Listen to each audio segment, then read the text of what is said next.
How to apologise, किसी से माफ़ी मांगना, वो भी इस तरह से कि पर्सन आपको कहते ही माफ़ कर दे या जैसे ही आपने उससे माफ़ी मांगी वो आपको माफ़ कर दे। ये एक आर्ट होती है और अक्सर हम सही तरीके से माफ़ी नहीं मांग पाने की वजह से कई बार पर्सन हमसे नाराज़ ही रह जाता है। तो ऐसे में क्या इफ़ेक्टिव तरीका है जिससे हम पर्सन से माफ़ी मांगें और वो हमें माफ़ कर दे। कई बार हमारे अंदर गिल्ट या रिग्रेट रहता है कि सामने वाले पर्सन ने हमें माफ़ नहीं किया या हमने बहुत बड़ी गलती कर दी, हम उससे माफ़ी नहीं मांग पाए। तो ऐसे में क्या करना चाहिए? सबसे पहली चीज़ तो ये है कि हमें अपने एक्शंस को रिफ्लेक्ट करना चाहिए। जब भी as a partner, as a couple, as a friend या किसी भी रिलेशनशिप में आपको लगता है कि आपसे कोई गलती हुई है तो आप उसको ऑब्जर्व करें, उसको एनालाइज करें कि क्या वो गलती वाकई में आपसे हुई है या वो आप उसको परसीव कर रहे हो या वो सिचुएशन ऐसी थी जिसमें आपसे वो गलती हुई। दूसरी चीज़ उसमें ये देखनी है आपको कि जो भी रिफ्लेक्शन आपने किया या जो भी चीज़ें आपने देखी उसमें कि आपका उसमें रोल क्या था। जब आपने अपने रोल को देख लिया, आपने उसमें अपना इन्वॉल्वमेंट देख लिया, फिर दूसरा आपको इसमें जो देखना है वो ये देखना है कि जो सामने वाला पर्सन है उसने किस पर्सपेक्टिव से आपके उस एक्शन को लिया है। जो भी एक्शन आपने लिया, जो भी कॉन्फ्लिक्ट वहाँ पर क्रिएट हुआ, उससे सामने वाले पर्सन पे क्या इम्पैक्ट पड़ा है, वो क्या सोच रहा है। सपोज़ आपके बीच में किसी बात को लेकर के डिसएग्रीमेंट होता है और सपोज़ पर्सन गुस्से में कोई चीज़ फेंक करके चला जाता है और ऐसे में जो वो एक्शन था वो उस एक्शन का आप पर क्या इम्पैक्ट पड़ा या आपके उस एक्शन का उस पार्टनर पे या उस पर्सन पे क्या इम्पैक्ट पड़ा है, वो इम्पैक्ट देखना ज़रूरी होता है। और उसमें ये देखना है कि उसने किस सेंस में उसी को लिया है। सेंस से मतलब है कि उसने उसको डिसरिस्पेक्ट में लिया, डिसरिगार्ड लिया या उसने वहाँ पर एंगर वाले जोन में रिफ्लेक्शन दिया है। जो भी वहाँ पर उसका टेम्परामेंट रहा वो समझने की कोशिश करनी है। तीसरा, उस पर्सन को कैसा फील हुआ होगा ये आपको समझने की कोशिश करनी है।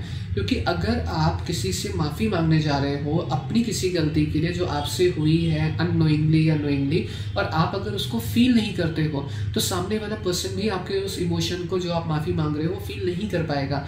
आप कितना भी उसको अपोलोजाइज कर लो, कितना भी आप उससे सॉरी बोल लो, वो उसको फील नहीं कर पाएगा। तो हमें पहले ज़रूरी है कि हम सामने वाले पर्सन के इमोशंस को समझें कि आपने किस लेवल तक उसके इमोशंस को हर्ट किया है या उसने क्या फील किया था उस पर्टिकुलर एक्शन के बाद में जो आपने उस पर्टिकुलर प्रॉब्लम में लिया। दूसरी चीज़ जो इसमें करनी है वो ये करनी है कि जब भी आप अपने एक्शंस को रिफ्लेक्ट कर रहे हैं तो आप रिस्पॉन्सिबिलिटी लें। रिस्पॉन्सिबिलिटी लेने का मतलब ये है कि जब आप सामने वाले पर्सन को अपनी किसी गलती के लिए माफ़ी मांगने जा रहे हो तो वहाँ पर आप उसको जस्टिफाई मत करिए। जस्टिफाई करने से क्या होता है, अक्सर सामने वाले पर्सन को लगता है कि आप एक्सप्लेनेशन दे रहे हो, आप माफ़ी नहीं मांग रहे हो। जबकि वहाँ पर उसका जो जेन्युइन इंटेंशन होता है वो ये होता है कि आपको सिर्फ रियलाइजेशन हो कि हाँ आपसे गलती हुई है। वो फोर्सफुली ये नहीं चाहता है कि नहीं आप उसे समझाओ, वो बस आपको ये रियलाइज़ कराना चाहता है कि नहीं आपसे ये पार्ट पे गलती हुई थी। तो वहाँ पर आप सिंपल सा सेंटेंस यूज़ करिए कि I am sorry for using harsh words, I am sorry for doing this act. तो इससे क्या रहता है कि जब आप रीज़न देते हो वहाँ पर तो वो रीज़न में इमोशंस होते हैं और वो इमोशंस सामने वाले पर्सन को ये रियलाइज़ कराते हैं कि नहीं आप सॉरी फील कर रहे हो, एक्चुअली आप सिर्फ उसको कह नहीं रहे हो। अक्सर हम क्या करते हैं, छोटी छोटी बातों पे सॉरी बोलना शुरू कर देते हैं, हम अपोलोजाइज करना शुरू कर देते हैं, पर एक्चुअल में सॉरी एक बहुत डीप मीनिंगफुल वर्ड है। हमें हर समय हर चीज़ के लिए सॉरी नहीं बोलना है। कई बार गलतियां ऐसी नहीं होती हैं जिसके लिए सॉरी बोलने की ज़रूरत हो। ये सामने वाले पर्सन को भी समझना पड़ता है कि आपकी जो गलती हुई है वो अननोइंगली, अनइंटेंशनली मिस्टेक सबसे हो जाती हैं। तो जब भी कोई हमसे बड़ी गलती हो जाती है या हमें लगता है कि नहीं हमने सामने वाले पर्सन को हर्ट किया है, तब हम अगर सॉरी बोलते हैं तो वह हमारे लिए मीनिंगफुल रहता है।